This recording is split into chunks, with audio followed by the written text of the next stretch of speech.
மனுஷங்களுடைய உதவி விருதா.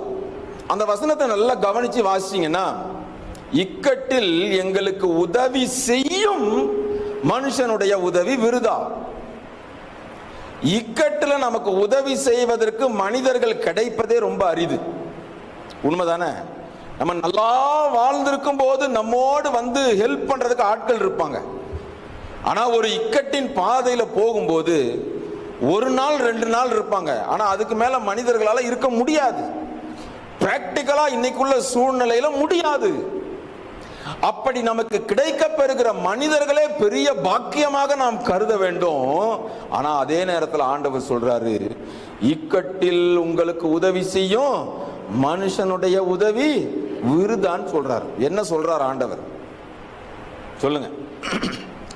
கஷ்டமான சூழ்நிலையில உங்களுக்கு மனிதர்கள் உதவிக்கு இல்லாம தடுமாறி இருக்கிற சூழ்நிலைய